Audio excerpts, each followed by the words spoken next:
여호와의 집, 우리 여호와의 성전, 곧 우리 하나님의 성전들에 서 있는 너희여, 여호와를 찬송하라. 여호와는 선하시며 그의 이름이 아름다우시니 그의 이름을 찬양하라. 여호와께서 자기를 위하여 야곱 곧 이스라엘을 자기의 특별한 소유로 택하셨음이로다.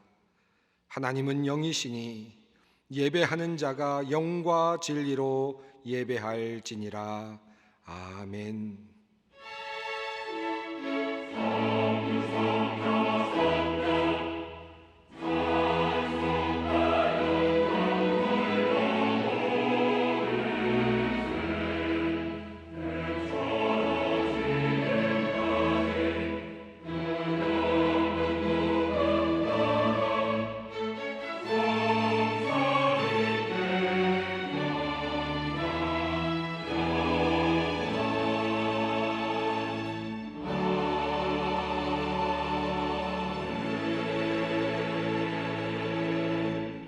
영원히 찬양받으실 주 여호와 우리 아버지 하나님, 그 놀라우신 능력과 크신 은총을 인하여 주께 영광 돌립니다. 죄와 사망에서 우리를 건지신 주 예수 그리스도의 은혜를 길이 찬양하옵고, 오늘도 우리와 함께 하시며 날마다 새롭게 하시는 성령의 놀라운 역사로 인하여 주께 찬송을 부릅니다. 성부, 성자, 성령께 세세무궁토록 영광이 있을지어다. 아멘. 다 같이 일어나셔서 찬송가 68장을 부르시겠습니다.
사랑과 자비가 풍성하신 하나님, 오늘도 주님의 품 안에서 안식을 얻습니다. 장마로 많은 곳에 비가 내렸습니다.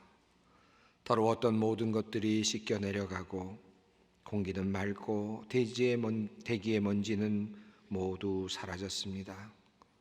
하나님, 우리 영혼에 더러웠던 것들도 깨끗이 씻겨 내려가길 원합니다. 그리하여 깨끗한 공기처럼 우리의 마음과 영혼이 맑아지고 우리의 삶도 밝아지길 간구합니다.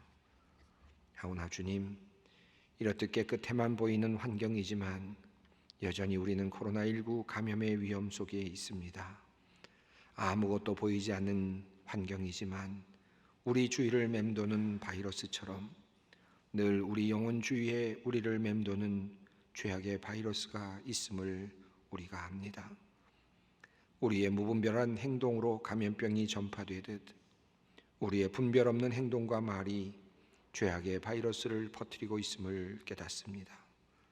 하나님, 우리의 삶을 바르게 정돈하기 원합니다. 죄의 유혹과 욕망의 욕구를 제어할 수 있는 힘을 주시옵소서. 늘 주님을 따른다고 하면서도 한 발은 세상에 담그고 있는 우리들, 하나님, 우리가 더욱 분발하게 하옵소서. 하나님께서 사용하실 준비된 일꾼이 되기를 소망합니다. 마음으로 결단하게 하시고 삶을 바르게 정돈케 하여 주시옵소서. 성령께서 우리를 이끌어 주시옵소서. 아버지 하나님, 오늘도 슬퍼하며 애통하며 회개하는 마음으로 주님의 이름을 부르는 모든 사람들에게 주님의 긍휼을 베풀어 주시옵소서. 하나님을 찾아 간절히 간구하며 주님께 용서를 구하는 모든 이들의 기도를 들으시고 자비로우신 주님께서 응답하여 주시옵소서. 이제는 나와 주님만이 아는 죄악을 침묵 가운데 주님께 고백합니다. 여호와는 긍휼이 많으시고 은혜로우시며 노하기를 더디하시고 인자하심이 풍부하시도다. 아버지가 자식을 긍휼히 여긴 같이 여호와께서는 자기를 경외하는 자를 긍휼히 여기시나니 이는 그가 우리의 체질을 아시며 우리가 단지 먼지뿐임을 기억하심이로다. 그러므로 주 예수 그리스도 안에 있는 자에게 결코 정죄함이 없느니라. 아멘.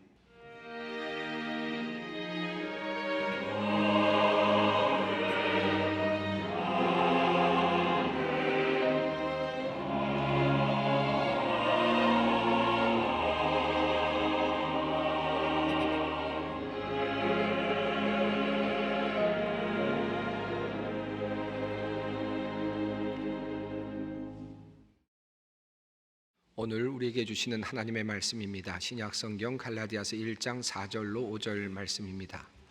갈라디아서 1장 4절로 5절 말씀입니다. 이 계시의 말씀을 봉독할 때 다 함께 살아계신 하나님의 음성을 들을 수 있기를 바랍니다.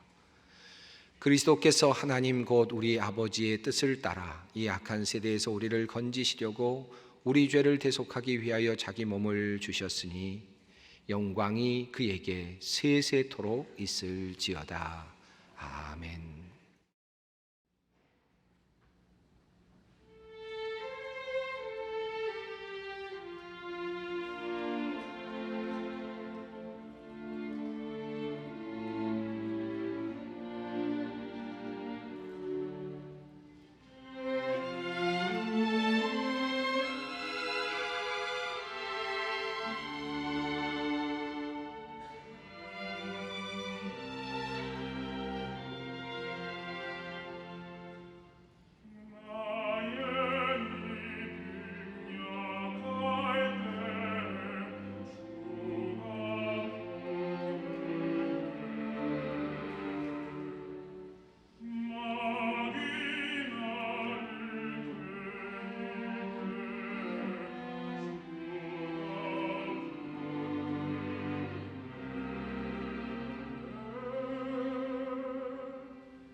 오늘은 이런 질문으로 설교를 시작하려고 합니다. 코로나19의 세계적인 대유행, 팬데믹은 하나님의 뜻일까요? 2020년 7월 25일 한국 시간으로 10시에 세계적으로 코로나19에 감염된 확진자의 수는 1,593만 명이라고 합니다. 그 중에서 사망자가 전 세계적으로 64만 2천 명이라고 합니다. 자, 그렇다면 이번 코로나19로 사망한 64만 명의 죽음은 하나님의 뜻인가 하는 그런 질문이 생깁니다. 우리는 인생을 살면서 참으로 고통스러운 사건들을 많이 만납니다. 그럴 때마다 우리는 이런 질문을 던지게 되죠. 하나님의 뜻인가? 이것이 하나님의 뜻인가? 하는 그런 질문을 던지게 됩니다. 제1차 세계대전과 제2차 세계대전은 하나님의 뜻이었는가? 600만 명이나 되는 유대인들의 대학살은 하나님의 뜻이었는가? 6.25 한국전쟁 그리고 수많은 사람들의 죽음은 하나님의 뜻이었는가? 일제의 그 집단 아래서 우리가 함께 살아야 됐던 그런 시간들은 하나님의 뜻이었는가? 또한 남북의 분단은 하나님의 뜻이라고 할 수 있는가? 또 가깝게는 일본의 대지진과 후쿠시마의 원전 사고가 하나님의 뜻인가? 우리는 끊임없는 이러한 고통스러운 사건들을 마주대할 할 때마다 하나님의 뜻을 묻곤 합니다. 만약 코로나19로 인하여서 많은 사람들이 죽은 이것이 하나님의 뜻이라고 말하는 사람이 있다면, 신앙인 중에 그런 사람이 있다면 아마도 그런 분들의 신앙적인 성경적 배경에는 이와 같은 하나님의 말씀이 있을 것입니다. 마태복음 10장의 말씀이죠. 참새 2마리가 한 아사리온에 팔리지 않느냐? 그러나 너희 아버지께서 허락하지 아니하시면 그 하나도 땅에 떨어지지 아니하리라. 우리는 천지를 창조하시고 운행하시는 하나님을 믿습니다. 하나님의 통치는 이 세상과 우주를 넘어서고 그리고 우리가 알지 못하는 세상까지 확장되고 있음을 우리는 믿음으로 고백하지요. 그런 관점에서 본다면 이 세상에서 일어나고 있는 모든 것들은 다 하나님의 뜻 아래에 있다라고 그렇게 말할 수 있을 것입니다. 성경에도 이와 같은 관점을 지지해주는 표현들이 참 많이 있습니다. 애굽 왕 바로의 마음을 하나님께서 완악하게 하시고 완강하게 하셔서 모세가 10번 이상을 찾아가지만 그럼에도 불구하고 바로는 완강하게 이스라엘 백성들을 내어놓지 않습니다. 그런데 그것이 바로의 마음대로 한 것이 아니라 하나님께서 그의 마음을 완악하게 하셨다고 성경은 그렇게 증언하고 있습니다. 욥의 이야기도 그렇습니다. 의인의 고난, 어떻게 의인이 고난을 받을 수 있는가? 그런데 욥기에서를 보면 사탄이 찾아와서 하나님께 이야기를 하고 하나님께서 그것을 허용하시는 장면을 보게 됩니다. 하나님의 뜻이 아니고서는 의인의 고난도 일어날 수 없다는 사실을 성경은 우리들에게 이야기하고 있습니다.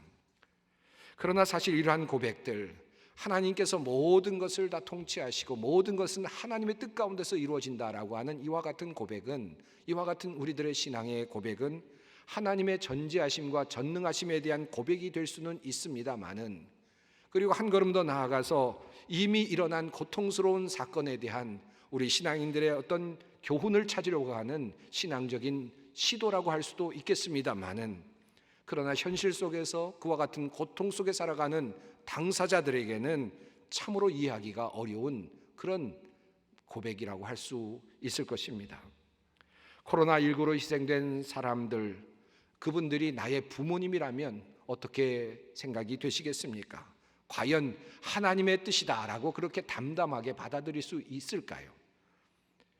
우리가 만일 세월호에서 희생된 자녀들, 그 자녀들이 우리들의 아들과 딸이라면 그것이 하나님의 뜻이다라고 그렇게 쉽게 받아들일 수 있을까요?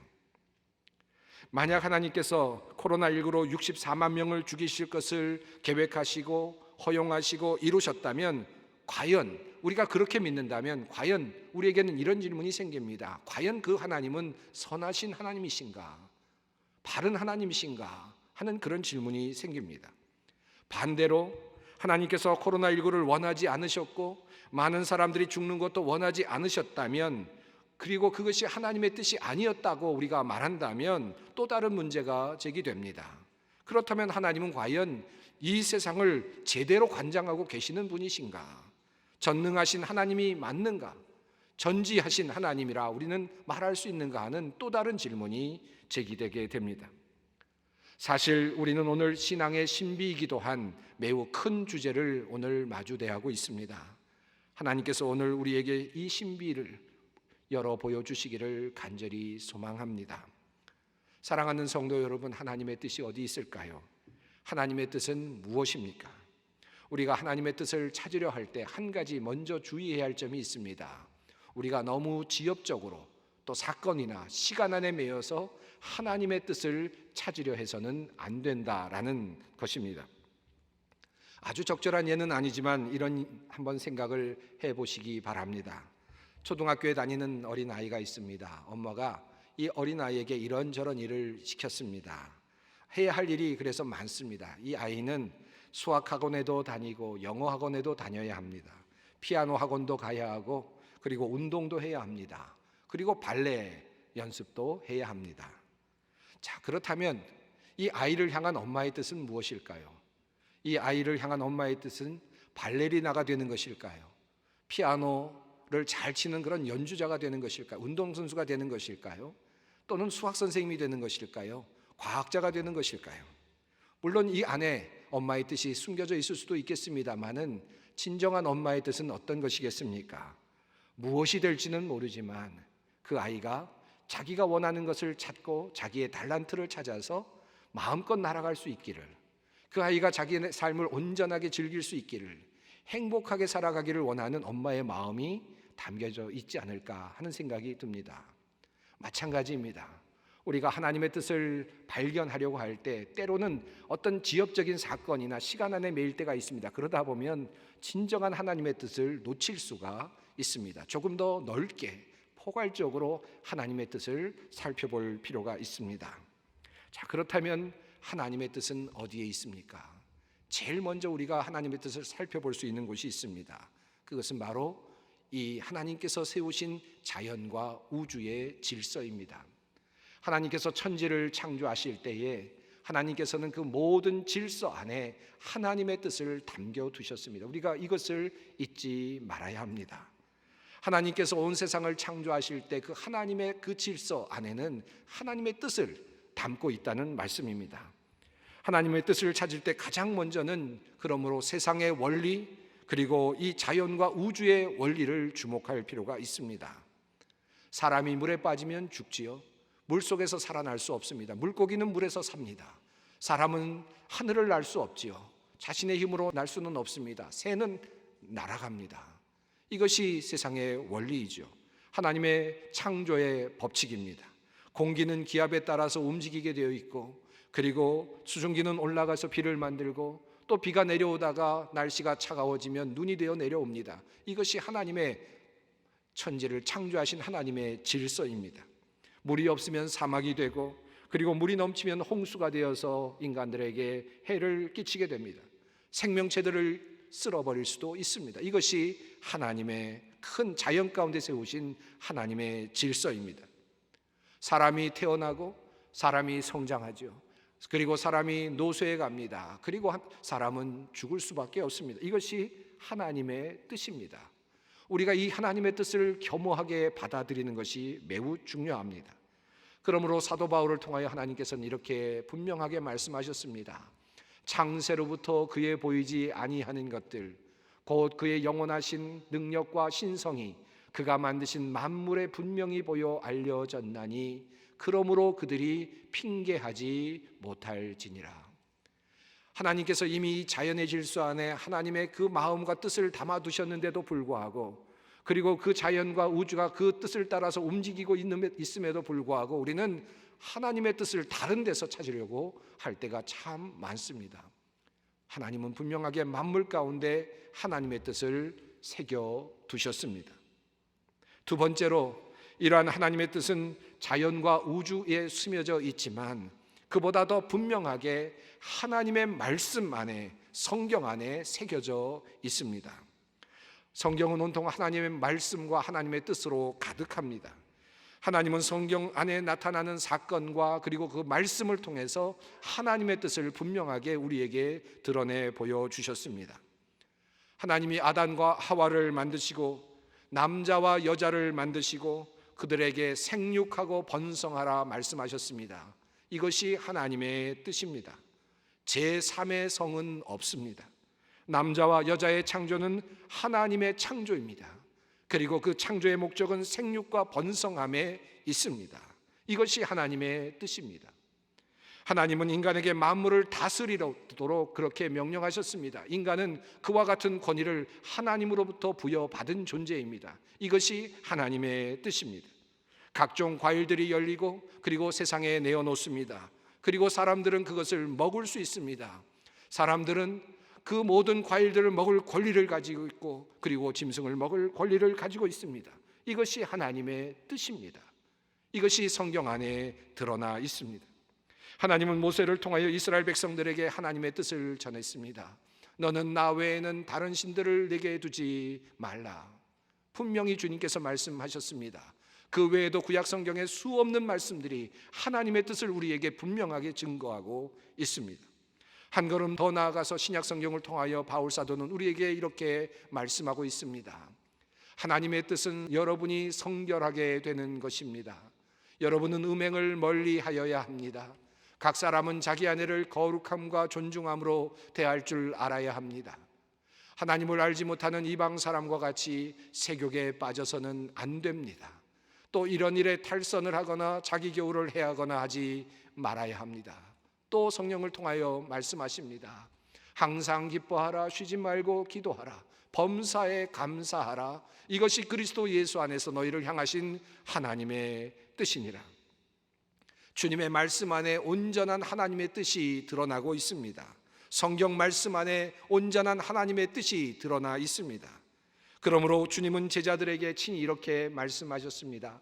내가 와서 그들에게 말하지 아니하였더라면 죄가 없었으려니와 지금은 그 죄를 핑계할 수 없느니라. 하나님께서 우리들에게 예언자들을 통하여 말씀하지 않으셨다면, 그리고 하나님께서 예수 그리스도를 이 땅에 보내셔서 예수 그리스도를 통하여 우리에게 말씀하지 않으셨다면 우리는 핑계를 댈 수 있었을지 모르지만, 하나님의 뜻을 몰랐다고 말할 수 있을지 모르지만, 그러나 주님께서 이 땅에 오셔서 말씀하셨기에 우리는 핑계댈 수 없다고 주님은 분명하게 우리에게 말씀하셨습니다. 그러므로 성경 안에, 주님의 말씀 안에 하나님의 뜻이 가득 들어 있습니다. 이것이 하나님의 뜻입니다. 그러므로 하나님의 뜻을 찾으려는 사람은 자연을 연구하고 세상의 원리를 잘 이해할 수 있어야 합니다. 그리고 한 걸음 더 나아가서 하나님의 말씀인 성경 말씀을 마음에 새길 수 있어야 합니다. 하나님의 뜻은 온 세상과 우주에 밝히 드러나고 있고, 그리고 하나님의 말씀인 성경 안에 그 하나님의 뜻이 온전하게 드러나고 있기 때문입니다. 물론 이러한 이야기가 세월호 참사나 코로나19에 희생된 사람들의 비극을 모두 다 설명할 수는 없을 것입니다. 그렇다면 이러한 비극은 어떻게 해서 우리에게 일어나는 것인가요? 하나님의 뜻을 우리는 어떻게 분별할 수 있을까 하는 질문이 생깁니다. 여기에서 우리는 매우 중요한 세 번째, 하나님의 뜻을 이해할 필요가 있습니다. 하나님의 뜻은 태초부터 분명했습니다. 하나님은 우리 인간을 하나님의 형상으로 만드셨다고 그렇게 성경은 우리에게 증언합니다. 그리고 그 하나님의 형상으로 지어진 인간은 하나님처럼 자유롭게 선택할 수 있는 자유를 얻게 되었습니다. 하나님께서 에덴 동산을 모두 완성하신 후에 하나님은 아담과 하와에게 모든 것을 맡기셨습니다. 그런데 단 한 가지를 금지하셨습니다. 동산 중앙에 있는 선악을 알게 하는 나무의 열매를 먹지 말라는 것이었습니다. 한편으로 이것은 금지입니다. 자유를 제한하는 듯 보이지요. 그러나 곰곰이 생각해 보면 이것은 하나님께서 인간에게 자유를 주시고자 하시는 하나님의 의도였습니다. 만약에 그러한 선택권이 없었다면 인간은 그저 로봇과 같은, 그저 순종해야만 하는 선택의 여지가 없는 존재였을 것입니다. 무조건 하나님을 선택해야 되는, 무조건 명령에 복종해야 되는 그런 존재였을 것입니다. 그러나 하나님께서는 선악과를 따먹지 말라라고 하는 금지 조항을 그에게 주심으로써, 그리고 그것을 자율적으로 결정할 수 있는 권한을 주심으로써 하나님까지도 버릴 수 있는 자유를 그에게 선물로 주셨던 것입니다. 이것이 하나님의 뜻이었습니다. 하나님의 본래 뜻은 인간을 창조하신 후에 인간에게 전적인 자유를 허락해 주시는 것입니다. 이것이 하나님의 뜻입니다. 그런데 이렇게 주어진 인간의 자유는 하나님의 뜻이었지만 불행하게도 인간은 자신에게 주어진 그 자유를 온전하게 사용하지 못했습니다. 잘못된 곳에 그 선택권을 사용하고 말았습니다. 하나님께서 무한한 자유를 주셨지만 그 자유를 가지고 자신의 죽음과 파멸, 그것을 선택하고 말았습니다. 성경이 우리에게 전하여 주는 바로 그 내용입니다. 바울을 통한 주님의 말씀입니다. 하나님을 알되 하나님을 영화롭게도 아니하며 감사하지도 아니하고 오히려 그 생각이 허망하여지며 미련한 마음이 어두워졌나니 스스로 지혜 있다 하나 어리석게 되어 썩어지지 아니하는 하나님의 영광을 썩어질 사람과 새와 짐승과 기어다니는 동물 모양의 우상으로 바꾸었느니라. 그리고 이어서 또 말씀하십니다. 이런 까닭에 하나님께서는 사람들을 부끄러운 정욕에 내버려 두셨습니다. 여자들은 남자와의 바른 관계를 바르지 못한 관계로 바꾸고, 또한 남자들도 이와 같이 여자와의 바른 관계를 버리고 서로 욕정에 불탔으며 남자가 남자와 더불어 부끄러운 짓을 하게 되었습니다. 그래서 그들은 그 잘못에 마땅한 대가를 스스로 받았습니다. 사람들이 하나님을 인정하기를 싫어하므로 하나님께서는 사람들을 타락한 마음 자리에 내버려 두셔서 해서는 안 될 일을 하도록 놓아 두셨습니다. 성경은 분명하게 우리들에게 이렇게 증언하고 있습니다. 그런 면에서 이 땅에서 일어나는 많은 불행한 일들은 하나님께서 인간에게 주신 그 자유를 남용하거나 잘못 사용한 인간의 스스로 벌어들인 그러한 결과의 산물입니다. 세월호는 어떻습니까? 세월호의 사고는 더 많은 이윤을 얻으려는 인간의 욕망과 탐욕, 그리고 인간의 나태함과 안일함, 바로 이것이 빚어낸 사건이 아니겠습니까? 하나님으로부터 무한한 자유를 부여받은 인간의 욕심이 만들어낸 그와 같은 참으로 비극적인 사건이라 할 수 있습니다. 일제의 침략이나 또 6.25 전쟁도 마찬가지입니다. 하나님으로부터 무한한 자유를 부여받은 인간들이 이기심과 그리고 정복욕 그리고 폭력성을 가지고 만들어낸 그러한 비극이 바로 그와 같은 전쟁과 침략이었습니다. 코로나19의 감염도 마찬가지입니다. 처음 중국의 우한의 시장에서 발견되었다고 하지 않습니까? 그곳에 먹지 않아야 할 많은 생명체들이 있었는데 그곳에 있는 그런 생명체들을 숙주로 해서 병균이 발생했다고 하는 이야기를 듣습니다.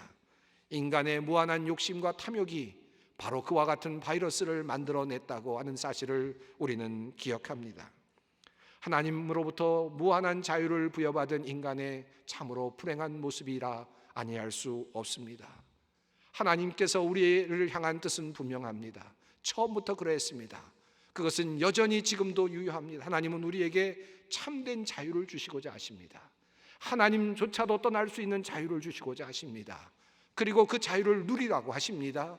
그리고 그 자유를 누리는 결과는 우리 인간들에게는 참혹한 불행과 그리고 참혹한 어려운 문제들입니다. 사랑하는 성도 여러분, 여러분의 가정이 불행합니까? 하나님의 뜻입니까?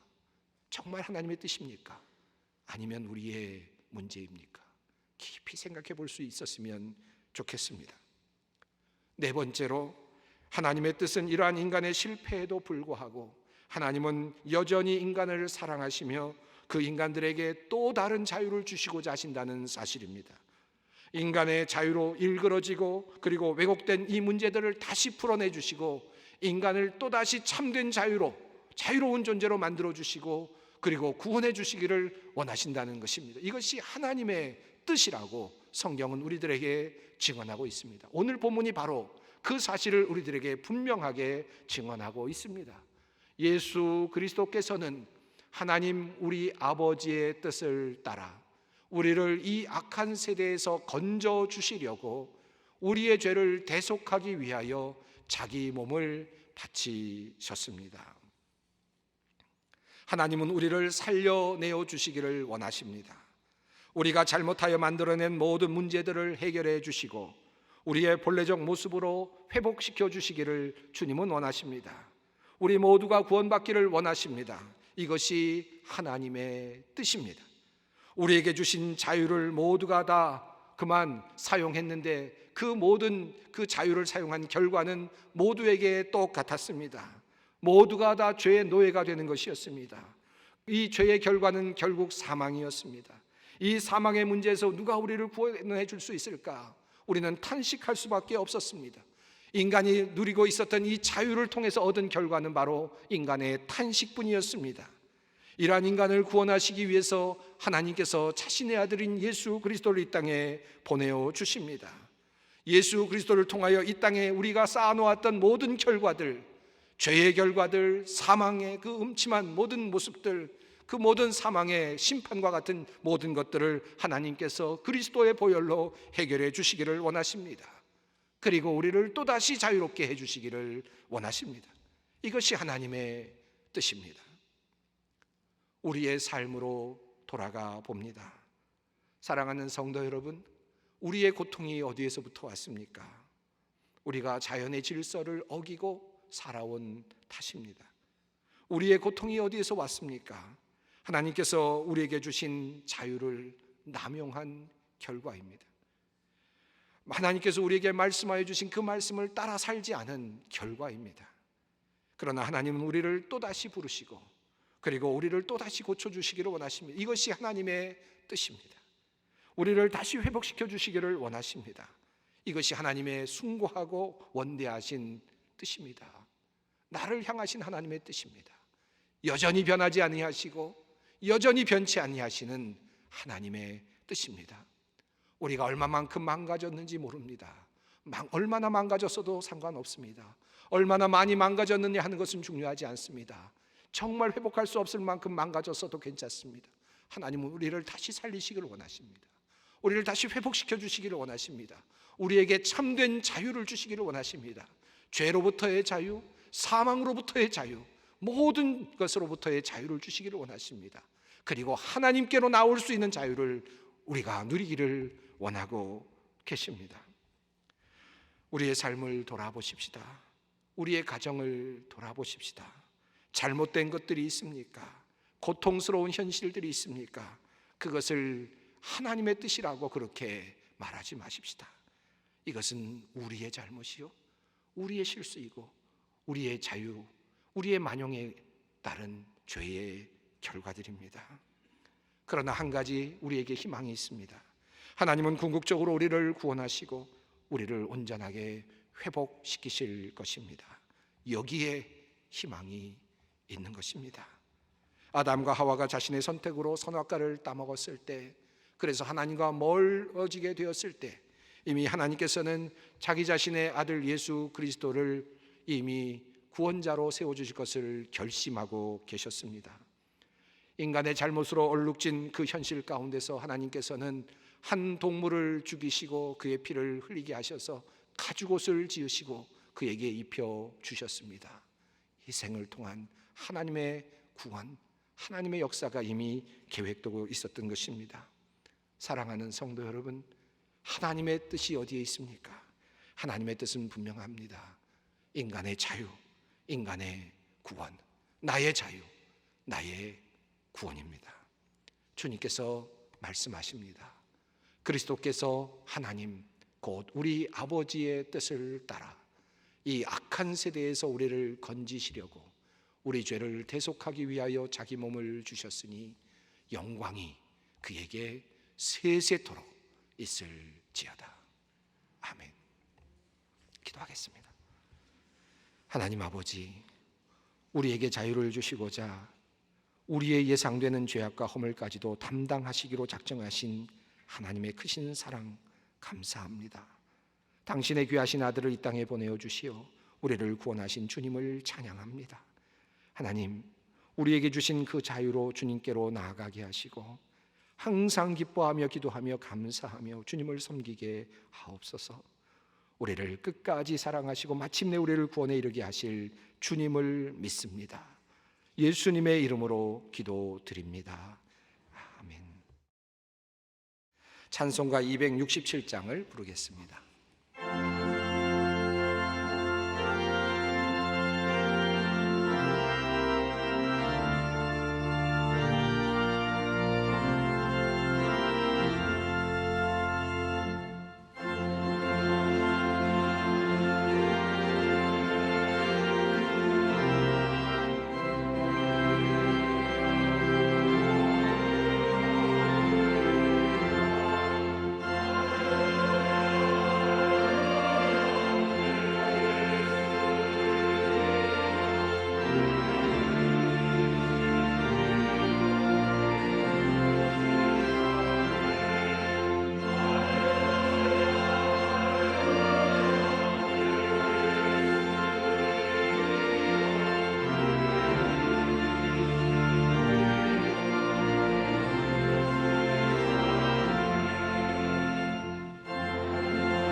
평화의 하나님께서 친히 여러분을 완전히 거룩하게 해주시고 우리 주 예수 그리스도께서 오실 때에 여러분의 영과 혼과 몸을 흠이 없이 완전하게 지켜주시기를 빕니다. 여러분을 부르시는 분은 신실하시니 이 일을 또한 이루실 것입니다. 죄로 고통받는 우리를 구원하시기 위하여 십자가 위에서 보혈을 흘리신 우리 주 예수 그리스도의 은혜와 우리에게 언제나 참된 자유를 주시고자 하시는 하나님의 그 크신 사랑하심과 오늘도 우리를 구원의 길로 이끌어 가시는 성령님의 교통하심이 자연 속에 드러나고 말씀 속에 새겨진 하나님의 뜻을 분별하며 우리에게 주신 그 자유로 주님께로 나아가기를 원하는 주님의 모든 백성들 위해 이 민족과 나라와 역사 위에 영원히 함께 하시기를 간절히 축원하옵나이다. 아멘.